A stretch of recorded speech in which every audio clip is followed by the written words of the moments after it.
తరాలు తెలుసుకోవడానికి సాక్ష్యార్థపురాలు జ్ఞాపకార్థపురాలు అంటారు. కనుక దేవుడు చేసిన ఆశ్చర్య కార్యాలు అది తరతరాలు తెలియాలి. మనం సాక్ష్యం చెప్పకపోతే దేవునికి మహిమ రాదు, మనకి ఆశీర్వాదం రాదు, ఇతరులకి విశ్వాసంలో ఆత్మీయంగా బలపడలేము. సాక్ష్యం చెప్పడం ద్వారా సాతాను మనం జయించగలం. సరే, సాక్ష్యం చెప్పడం ద్వారా మనకి మేలు, దేవునికి మహిమ. సాతాను సిగ్గుపడతాడు, తర్వాత విశ్వాసులు బలపడతారు. దేవుడి బిడ్డ పట్లని గొప్ప గొప్ప కార్యాలు చేశాడని చెప్పి వారు ఆనందిస్తూ స్తుతిస్తుంటారు. రెండవది సామెతల గ్రంథం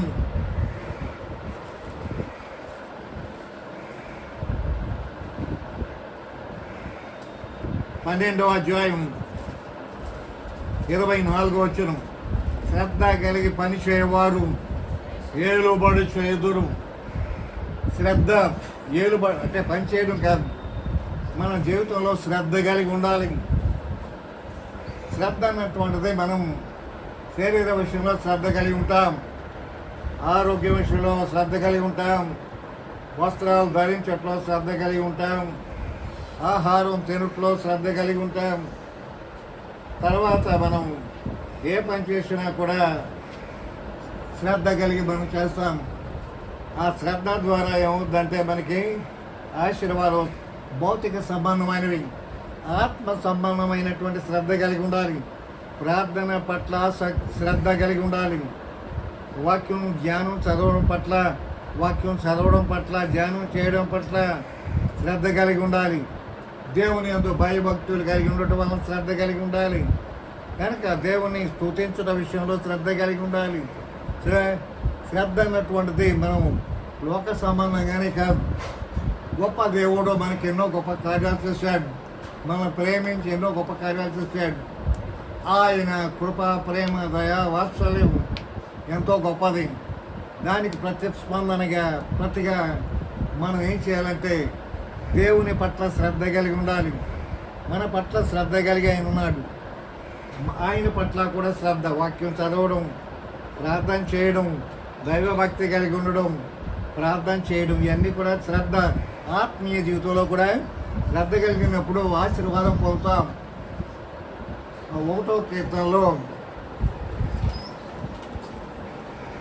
దేవుని వాక్యంలో 2వ వచనంలో యెహోవా ధర్మశాస్త్రమును ధ్యానించొచ్చు, వాడు ధన్యుడు. వాడు నీతి కాలవల వివర నాటబడినదై ఆకు వాడక తన కాలమిచ్చు ఫలమిచ్చు చెట్టు వలె ఉండడం. సరే, వాక్యం పట్ల శ్రద్ధ, ప్రార్థన పట్ల శ్రద్ధ, దైవ భయభక్తులు కలిగి ఉండటం వలన, యెహోవా యందు భయభక్తులు కలిగి ఉండటం వలన ఏంటవుతుంది? యెహోవా యందు భయభక్తులు కలిగి ఉండటం వలన ఆశీర్వాదం వస్తారు. 128 వచనంలో ఆశీర్వాదం పొందుకుంటాం. ఆశీర్వాదం ఎలా పొందుకుంటాం? ఎన్ని విధాలు పొందుకుంటాం? యెహోవా యందు భయభక్తులు కలిగి ఉంటా జ్ఞానముకు మూలం, యెహోవా యందు భయభక్తులు కలిగి ఉంటా దీర్ఘాయువుకు మూలం, యెహోవా యందు భయభక్తులు కలిగి ఉంటా మరి దేవుడు వారికి ఆహారం దయచేస్తున్నాడు. యెహోవా దైవ భక్తులను దేవుడు విడిచిపెట్టాడు. యెహోవా యందు భయభక్తులు గలవారి పట్ల ఆయన కృప నిరంతరం నిలుస్తుంది. కనుక దేవుని యందు భయభక్తులు కలిగి ఉండడం చాలా ప్రాముఖ్యం. శ్రద్ధ, ఒకటి దేవుడు చేసిన మేలు బట్టి కృతజ్ఞత కలిగి ఉండాలి. 2 ఇంట్రెస్ట్, అంటే మనం శరీర విషయంలో శ్రద్ధ, ఆత్మీయ జీవితంలో శ్రద్ధ. రోజు మనం టిఫిన్ తిన్నట్టే వాక్యం చదవడం, ప్రార్థన చేయడం, తర్వాత దేవుని స్తుతించడం, దేవుని ప్రార్థించడం మనం చేసినప్పుడు మీ భవిష్యత్తు బాగుపడుతుంది. ఏమ్మా అది ఆర్ అంటే rejoice in the Lord always. ఫిలిప్పీయులకు రాసిన పత్రిక 4వ అధ్యాయం 4వ వచనంలో ప్రభువునందు ఆనందించుడి, మరలా చెప్పొద్దును ఆనందించుడి. కనుక ఆనందం అన్నటువంటి భూలోకంలో అనేక రకాలుగా ఉన్నాయి. తినడం, త్రాగడం, తిరగడం, బిందులు, వినోదాలు, విహారాలు, పాపం చేయడం వల్ల, తర్వాత డబ్బు ఖర్చు పెట్టి సినిమాలు, సిగరెట్లు, త్రాగుడు, యోధం, వీటి వల్ల ఆనందం, తుచ్చమైన ఆనందం, నాశనకరమైన ఆనందం, అది నరకానికి తీసుకువెళ్ళే ఆనందం. కానీ దేవుని యందు ఆనందం అన్నటువంటిది చాలా ప్రాముఖ్యం. మొట్టమొదటిది మనకు వచ్చేది రక్షణానందం. మనం ప్రభువుని నమ్ముకున్నప్పుడు మనకు కలిగే ఆనందం, రక్షణ మనకు కలుగుతుంది. రక్షణ పొందినప్పుడు మన పాపాలన్నీ పోయినప్పుడు మన జీవితం అంతా, మన ఆత్మీయ జీవితం అంతా తేలికైపోద్ది, చాలా తేలికైపోద్ది, భారం పోద్ది, చాలా సంతోషం వస్తుంది. రక్షణ ఆనందము, వాక్యం చదవటంలో ఆనందం, ప్రార్థన చేయటంలో ఆనందం, అన్ని విషయాల్లో కూడా ఆనందం వస్తుంది. సువార్త ప్రకటించడం ఆనందం, సేవ చేయటంలో ఆనందం, తర్వాత అన్నిట్లో ఆనందం.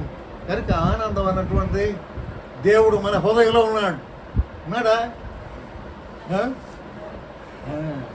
దేవుడు మన హృదయంలో ఉన్నప్పుడు ఆనందం ఎప్పుడు ఉంటుంది. Everlasting joy given by the Holy Spirit. మన హృదయంలో దేవుడు ఉన్నాడు కనుక ఆనందం. కష్టమైన, నష్టమైన, వ్యాధైన, బాధైన, శ్రమైన, శోధనైన, వేదనైనా కూడా దేవుడు మనలో ఉన్నాడు. ఆయన మనల్ని ప్రేమిస్తున్నాడని సత్యం బట్టి మనం ఎక్కువగా ఆనందించాలి. యేసు తల్లి అయిన మరియ లూకాసు వార్త 1వ అధ్యాయం 48వ వచనం, నా ఆత్మ నా రక్షణ యందు ఆనందించాను కదా. 2వ సమూయేలు 2వ అధ్యాయం 1వ వచనంలో హన్నా అనేటువంటి భక్తురాలు సమూయేలు తల్లిగారు ఏం చేస్తున్నారు?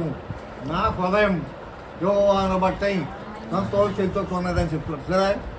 తర్వాత 37వ కీర్తన 4వ వచనంలో యెహోవాను బట్టి సంతోషించము, యెహోవాను బట్టి సంతోషించము, నీ హృదయ వాంఛలను తీర్చను సరే. By rejoicing God every needs of the your life will be fulfilled.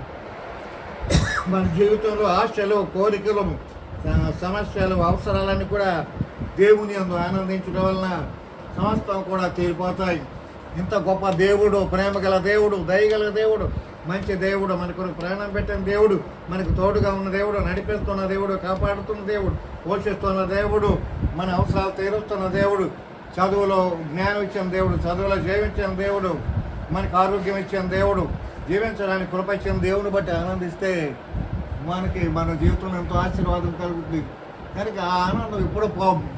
దాన్ని ఏమంటారంటే మహిమాయుక్తమైన ఆనందం, చెప్పనశక్యమ కానీ మహిమాయుక్తమైన ఆనందం. 1 పేతురు రాసిన పత్రికలో ఉన్నది. కనుక దేవుని సందులో మనకి ఆనందం ఎల్లప్పుడూ కూడా ఆనందం ఉంటుంది. ఈ ఆనందం ఎవరు కూడా మనల్ని తీసేయలేదు.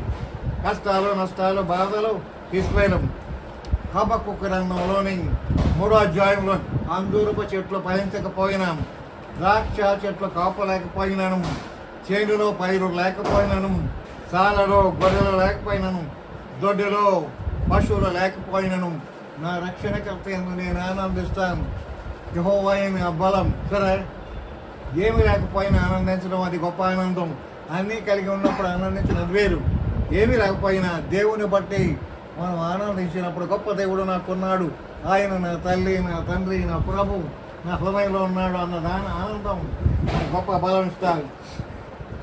నెహెమ్యా గ్రంథం 8వ అధ్యాయంలో యెహోవా యందు ఆనందించడం వల్ల బలం కలుగుతుంది. దేవుని యందు ఆనందించడం వల్ల మనకి బలం కలుగుద్ది. దేవుని స్తోత్రం. సామెతల గ్రంథం 2వ అధ్యాయం, అక్కడ దేవుని వాక్యంలోని ఆ దైవ భక్తుడు ఏం చెప్తున్నాడో చూసారా? 3వ అధ్యాయం, పూర్ణ హృదయముతో యెహోవా యందు నమ్మకముంచుము. Trust God with all your heart. దేవుని యందు నమ్మకం. టీ అంటే ట్రస్ట్. దేవుని నమ్మాలి. మనం దేవుని నమ్మి మన జీవితాన్ని ఆయనకు అప్పగించాలి. ఆయన మనల్ని చక్కని మార్గంలో నడిపిస్తాడు. నా దేవుడు, నా ప్రభు, నా జీవితం ఆయన చేతిలో పెట్టాను, ఆయన నేను నమ్ముకుంటున్నాను, ఆయన నన్ను విడవడు ఎడబాయుడని విశ్వాసంతో ఉన్నప్పుడు మరి దేవుడు నీకు గొప్ప కార్యాలు చేస్తాడు. విశ్వాసం వలన సకల ఆశీర్వాదం పొందగలం. By faith we receive every blessing, physical blessing, family blessing, educational blessing, business blessing, education, తర్వాత అన్నింటిలో జయం. వృత్తిలో, వ్యాపారంలో కూడా గొప్ప ఆనందం దేవుడు ఇస్తాడు. కనుక దేవుని నమ్మకం అన్నటువంటిది దేవునికి ఇష్టమైంది. యెహోవా యందు నమ్మకించువారు ధన్యులని బైబిల్లో ఉంది. హెబ్రీయులకు రాసిన పత్రిక 11వ అధ్యాయంలో ఏముందనగా విశ్వాసం లేకుండా దేవునికి ఇష్టమైనట సాధ్యం. By faith you become friend of God. God loves you because of your faith. దేవుడు నేను ప్రేమించాడంటే మన అందరి అందాలు బట్టి కాదు, జ్ఞానం బట్టి కాదు, బలం మనకున్న విశ్వాసం బట్టి ఆనందిస్తాడు. యెహోవా యందు మన విశ్వాసం గలవారు వారు దేవుని బట్టి సంతోషిస్తారు, దేవుడు కూడా వారి బట్టి సంతోషిస్తాడు. కనుక trust holiness is important in our spiritual life. పరిశుద్ధత, మనోవాక్కాయ కర్మల్లో పరిశుద్ధత.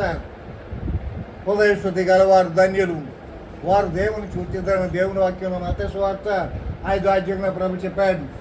తర్వాత హెబ్రీయుల పత్రిక 12వ అధ్యాయంలో పరిశుద్ధత లేకుండా ఎవడు కూడా దేవుని చూడలేడు. కనుక పరిశుద్ధమైన జీవితం దేవునికి పరిమళ హోమం లాంటిది. పరిశుద్ధమైన జీవితం దేవుడు నిన్ను ఆశిస్తున్నాడు. నీ వద్దను ఆశించేది పరిశుద్ధంగా ఉండాలి. మొదటి పేతురు రాసిన పత్రిక 1వ అధ్యాయం 16వ వచనంలో నేను పరిశుద్ధుడైన ప్రకారం మీరు సమస్త ప్రవర్తనలో కూడా పరిశుద్ధులై ఉండడి. కనుక యేసయ్య పరిశుద్ధుడు, దేవుడు పరిశుద్ధుడు, దేవుని వాక్యం పరిశుద్ధం, దేవుని సంఘం పరిశుద్ధం, దేవుని ఆత్మ పరిశుద్ధం, ఆయన నామం పరిశుద్ధం, విశ్వాసులు పరిశుద్ధులు. మనం కూడా పరిశుద్ధంగా జీవించినప్పుడు దేవుడు ఆనందిస్తాడు. ఎలా జీవించగలం? పరిశుద్ధంగా ఎలా జీవించగలము? దేవుడు ఆత్మ మనల్ని నడిపిస్తాడు. Spirit of God gives us strength to live holy life. The word of God guides us in the holiness. సరే, దేవుని ఆత్మ, దేవుని వాక్యం పరిశుద్ధంగా జీవించడానికి అన్ని విధాలుగా మనకు సహాయపడతారు. కనుక దేవుని బిడ్డలు పరిశుద్ధులు, దేవుని బిడ్డలందరూ కూడా పరిశుద్ధులే. ఆయన రక్తంతో కడగబడిన వారు పరిశుద్ధులు, ఆయన నామంలో కడిగిన వారు పరిశుద్ధులు, ఆత్మతో ముద్రించబడిన వారు పరిశుద్ధులు. Depend on God always. యెహోవాను ఆశ్రయించడానికి ఏ మేలు కొదవలేదని 34వ కీర్తన 10వ వచనంలో యెహోవాను ఆశ్రయించడానికి ఏ మేలు కొదవలేదు. 31వ కీర్తన యెహోవాను ఆశ్రయించే వారికి, దేవుని యందు భయభక్తులు గల వారికి దేవుడు దాచి ఉంచిన మేలు ఎంతో గొప్పది. అది ఎంతో గొప్పదని దేవుని వాక్యం ఉంది. కనుక దేవుని బిడ్డలైన మన జీవితంలో ఆయనను ఆశ్రయించాలి. ఆయనను ఆశ్రయించాలి. కష్టంలో, నష్టంలో, వ్యాధిలో, బాధలో, సమస్యల్లో, అవసరాల్లో, చదువులో, ప్రయాణాల్లో, మన పనుల్లో దేవుని ఆశ్రయించినప్పుడు ఆయన తప్పకుండా సహాయం చేస్తాడు. He never leaves his people who depends upon God. దేవుని ఆశ్రయించాలి. ఆయన ఆశ్రయించే వారు ధన్యులు. ఆయన ఆశ్రయించే వారికి దేవుడు సిద్ధపరిచిన మీరు ఎంతో గొప్పది. Always walk in the way of the lord. నిత్యము కూడా ఆయన మార్గంలో నడవాలి. మన ఇష్టానుసారంగా నడవడం కాదు. Always walk in the life holiness, walk in the way of the lord. కనుక దేవుని మార్గంలో నడవాలి. కొంచెం కాలం కాదు, మనం చనిపోయే వరకు కూడా దేవుని మార్గంలో నడవాలి. ఆయన సత్యమును అనుసరించి, ఆయన వాక్యమును అనుసరించి, ఆయన ఆజ్ఞను అనుసరించి, ఆయన చిత్తమును అనుసరించి ఆయన మార్గంలో నడవడానికి దేవుడు సహాయం చేస్తాడు. Why yield unto the lord. మన శరీరం, మనస్సు, ఆత్మ, ప్రాణం. వై అంటే ఈల్డ్. మనం లోబడిపోవాలి దేవునికి. మన ప్రతి మాటకు లోబడాలి. తల్లికి లోబడుతున్నాం, తండ్రికి లోబడుతున్నాం, గురువులకు లోబడుతున్నాం, మనం ప్రేమించే వారికి లోబడుతున్నాం, తర్వాత మన స్నేహితులకు లోబడుతున్నాం. మనం సృష్టించి, రక్షించి, విమోచించి, మనం ప్రేమించి, మన కొరకు రక్తం కార్చి నిత్యం మనకు తోడైన దేవుణ్ణి లోబడ. అబ్రహాము ఆశీర్వదించబడ్డానికి కారణం దేవునికి లోబడ్డాడు. నీవు నేను ఆశీర్వదించబడ్డానికి దేవునికి లోబడినప్పుడు ఆయన మన సమృద్ధైన ఆశీర్వాదాలతో ఇస్తారు. మాటలు దేవుడు నీకు మా అందరికి కూడా సమృద్ధిగా ఉన్నట్టుగా చేయగా. ప్రార్థనా అంశాలు ఇక్కడ అమ్మగారు పెట్టారు.